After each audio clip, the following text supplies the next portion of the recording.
This was the age when the Vikings ruled. They were brave, bold, and adventurous, and lived in the countries we now know as Scandinavia. One of them was Leif Erikson, himself the son of another intrepid explorer, Erik the Red. Erik was born on the west coast of Norway. His nickname of Erik the Red probably refers to the color of his hair.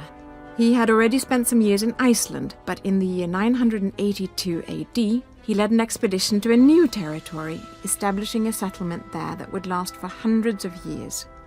Erik the Red called this new land Greenland. He figured that giving it an attractive name would make it seem like a desirable place to live.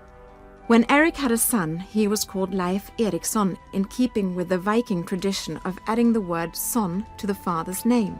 But Leif inherited more than just his father's name. He had adventure and exploration in his blood.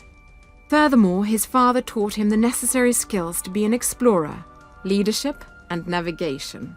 And so it was that at the age of 25, Leif Erikson set sail with a crew of 35 men to explore the seas even further to the west, going well beyond Greenland. He was sailing through uncharted waters without maps or a compass. This would be a journey of unrivaled discovery, and one that would take its leader to immortality.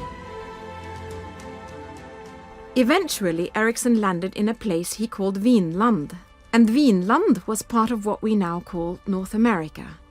Erikson's achievement was celebrated for hundreds of years in Norse legends and stories, but many people doubted that it had really happened.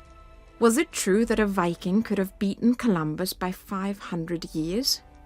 The modern-day explorers Helge and Anne Ingstad identified a Norse settlement at the northern tip of Newfoundland in what is now Canada.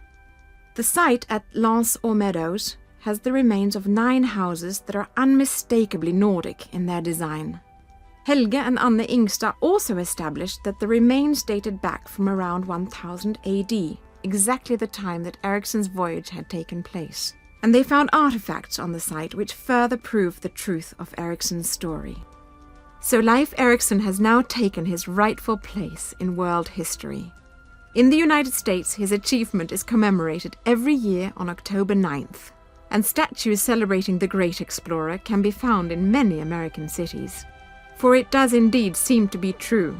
Leif Erikson, the Viking, was the first European to set foot in America.